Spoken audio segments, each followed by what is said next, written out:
네, 저희는 지금 요즘 핫한 미술품 투자에 대한 얘기를 나눠보고 있습니다. 그런데 투자라는 건 여러 가지 수단들이 있습니다. 가장 저희가 많이 생각하는 게 부동산 투자고요. 주식 투자도 있습니다. 그렇다고 하면 이 부동산이나 주식과 비교할 때 이 미술품 투자는 어떤 장단점이 있는지 이 문제를 좀 얘기해 볼까 합니다. 오늘도 미술품 전문 세무사로 활동하고 계시는 권민 세무사님 나오셨습니다. 안녕하세요. 네, 안녕하세요. 자, 우리가 뭐 부동산 주식 투자는 많이들 해요. 그런데 이제 새롭게 좀 등장하는 분야가 이 미술품 투자인데 과연 이게 유리한 것도 있고 불리한 것도 있을 것 같아요. 어떻습니까? 맞습니다. 세 가지 측면에서 좀 말씀드려보면요. 네. 첫 번째가 환금성 측면입니다. 주식은 환금이 굉장히 쉽습니다. 그럼요. 그냥 팔면은 바로 팔리고요. 이틀 뒤면 돈을 꺼낼 수가 있죠. 네. 부동산은 그 주식보다는 환금성이 조금 떨어지지만요. 떨어지죠. 이제 부동산 시장이 활성화돼 있을 때는 팔고 나갈 수가 있죠. 네. 근데 미술품은 그 미술품을 살 사람이 나타나지 않는 한 돈으로 다시 회수를 하기가 굉장히 어렵습니다. 환급성이 떨어지네요. 두 번째는 이제 가격 방어 측면인데요. 네. 주식 같은 경우에는 우량주는 변동성이 좀 적다고 얘기는 하지만 그래도 변동성이 굉장히 큰 편이죠. 그럼요. 뭐 상한가, 하한가 이렇게 그럼요. 가기도 하고요. 부동산 시장 같은 경우는 주식보다는 조금 낮죠. 그렇죠. 장기적인 흐름으로 추세 상승을 하고 추세 하락을 하거든요. 미술품은요, 좋은 작품은 굉장히 급격하게 계속 올라가고 안 좋은 작품은 그냥 아예 팔 수가 없으니까 뭐 하락 얘기를 하기가 아예 그냥 어렵습니다. 가격이라는 게 큰 의미가 네. 없는. 네. 그러면 지금까지 얘기를 한 거 보면 미술품 투자 굉장히 불리한 것처럼 보이지만요. 미술품 투자는 세금 측면에서는 가장 메리트가 있습니다. 그림에서 이제 뭐 몇 천만 원 이렇게 벌었다 그러면 세금 얼마 내는 거예요? 미술품에 대해서 이제 양도소득세를 살펴보면요. 네. 돈을 벌었다는 건 소득이 있다는 뜻이죠. 네. 소득이 있으면 소득세법에 적용을 받게 됩니다. 네. 그래서 이제 미술품의 소득세 적용이 어떻게 되는지를 한번 말씀을 드려볼게요. 네. 일단 첫 번째로 미술품에 대한 소득세는요. 과세 대상인지 아닌지를 먼저 판단을 해야 됩니다. 그래서 생존해 있는 국내 원작자의 작품 이것은 과세를 아예 하지 아예 않습니다. 안 하죠. 네. 네, 그건 가액이 얼마가 됐든 중요하지 않습니다. 네. 국내만 그렇습니다. 국내만. 네. 근데 여기서 생존해 있는 국내 원작자라는 개념은 사실은 두 가지인데요. 계획재정부 해석에 따르면 첫 번째는 아직 살아 있으면서 대한민국 국적을 가진 작가의 작품을 네. 말합니다. 네. 두 번째는요, 외국 국적을 가졌지만 우리나라에서 주로 활동하는 거주자인 작가를 말합니다. 네. 그래서 해외에서 이제 굉장히 오래 계셔서 뭐 시민권을 가지고 있는 분이 한국에 오셔서 활동을 하셨다. 그런 분도 국내 원작자입니다. 다음으로요, 양도가액 6천만 원 규정이 있습니다. 네. 양도일 현재 개당, 조당, 점당 양도가액 6천만 원을 넘지 않으면 과세하지 않습니다. 6천만 원이 안 되는 값은 그림은 아예 대상이 아니군요. 네. 왜냐하면은 이제 신진 작가들, 그 다음에 아주 이렇게 평판이 알려지지 않은 중견 작가들 작품을 좀 이제 주로 많이 매매가 되도록 권장하는 그런 네. 취지가 있는 것이죠. 네. 그 작가가 화백에 타게 했어도 6천만 원이 안 되는 그림은 네. 아예 과세 대상이 아닌 거죠. 맞습니다. 네네. 세 번째로요, 열거된 것만 과세한다 규칙이 있습니다. 네. 거기 법에 이제 쓰여져 있는 것만 과세를 하는 건데요. 법에 뭐라고 쓰여져 있냐면 회화, 대생, 파스텔. 그러니까 우리가 이제 일반적으로 알고 있는 그림 있잖아요. 그림은 손으로 그린 것만 과세를 하고 손으로 그리지 않은 것들 이제 좀 제외한다 이렇게 돼 있는데요. 손으로 그리지 않는 것을 제외한다는 뜻은 아마도 이제 기계적인 장치를 이제 사용했다는 뜻이겠죠. 네. 그런 거는 이제 아마 사업소득으로 과세가 될 거지만요. 네. 거기에 보면은 조각이란 얘기는 없습니다. 음. 그래서 조각 작품은 과세가 안 되고 있습니다. 네, 아예 세금이 없어요. 조각 작품 맞습니다. 현재로서. 자, 그러면 이렇게 과세 대상이 만약에 됐다고 칩니다. 그러면은 그걸 과세를 이제 어떻게 하느냐에 네. 대해서 얘기를 해볼 텐데요. 과세 대상이 되면은 과세 방법은 이제 크게 세 가지로 얘기할 수 있는데 첫 번째가 무조건 기타 소득입니다. 무슨 뜻이냐면 사람이 개인이 계속해서 반복적으로 어떤 행위를 하게 되면 그것을 사업이라고 합니다.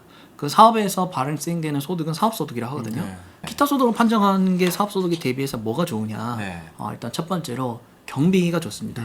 사업소득 같은 경우에는 사업에 실제로 쓴 비용이 경비입니다. 근데 기타 소득 같은 경우는요, 그 미술품을 팔 때 그 미술품을 얼마에 샀는지가 중요하지 않고요. 필요 경비를 일정 이상 반드시 인정을 해줍니다. 네. 일단 그 작품을 팔 때 그 가액이 1억이 안 되면요, 90%를 경비로 봐줍니다. 그럼 예를 들면 1,000만 원에 사서 1억에 팔았다고 해보겠습니다. 그러면 9천만 원만큼 차익을 올린 거잖아요. 부동산도 주식도 그렇게 과세하는 겁니다. 그렇죠. 근데 미술품은 9천만 원의 차익을 얻은 것은 불문하고 1억에 팔았으면 그 90%인 9천만 원 경비를 보고 1,000만 원만 벌었다고 보고 과세를 한다는 겁니다. 1억 원이 이제 넘어가면은 그때는 필요 경비를 80%밖에 인정 안 하긴 하지만 네. 그렇다고 하더라도 10년 이상 보유를 했으면 그걸 다시 90%로 올려줍니다. 아, 굉장히 큽니다. 그러니까 실제로 산 가격은 중요한 게 아니네요. 예, 맞습니다. 예, 예. 그러면 만약에 상가격보다 떨어지면 어떻게 되느냐? 그때도 세금을 내느냐? 그건 그렇지 않습니다. 90%는 그냥 주어지는 부분이고요. 90%보다 더 경비가 컸다. 그럼 그거 그대로 인정하는 그렇죠. 겁니다. 당연하죠. 자, 그다음 무조건 기타 소득이면서 이제 두 번째 메리트는 뭐냐면 무조건 분리과세입니다.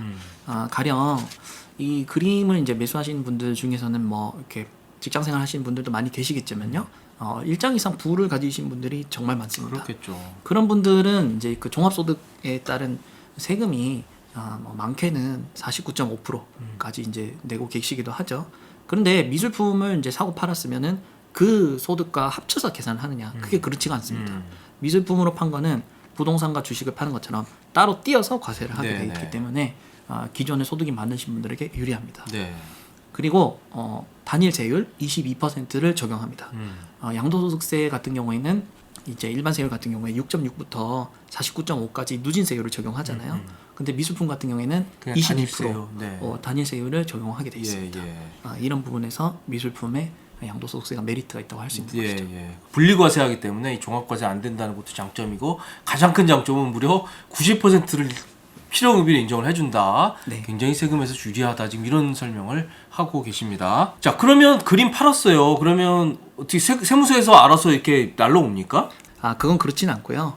작품을 산 사람이 그 매매 대금을 지급을 하지 않습니까? 네. 그 중에서 원천징수를 하고 주게 돼 있습니다. 판 사람이요. 네. 그러면 가령 작품을 1억 원에 샀다고 해볼게요. 네. 그러면 그 중에 90%가 경비니까 10%, 남은 10%에 22%를 적용하면 2.2%입니다.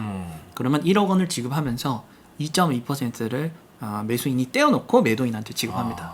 그리고 나서 작품을 산 사람이 그것을 국세청에 신고하게 돼 있습니다. 그렇구나. 네. 그 굉장히 주의할 대목입니다. 이게 원천징수 해야 되는 걸 모르고 사실 파는 사람들이 뭐 전문적인 판매업자일 수도 있지만 개인일 수도 있거든요. 그래서 네. 원천징수 안 했다가 좀 낭패를 볼 수도 있겠네요. 네, 그래서 현실에서는 사실 이 원천징수세 제도가 활성화되어 있지는 않은 현황입니다. 네. 일단 그렇다고 해서 법을 어겨도 된다 그런 그렇죠. 의미는 절대 아니고요. 네.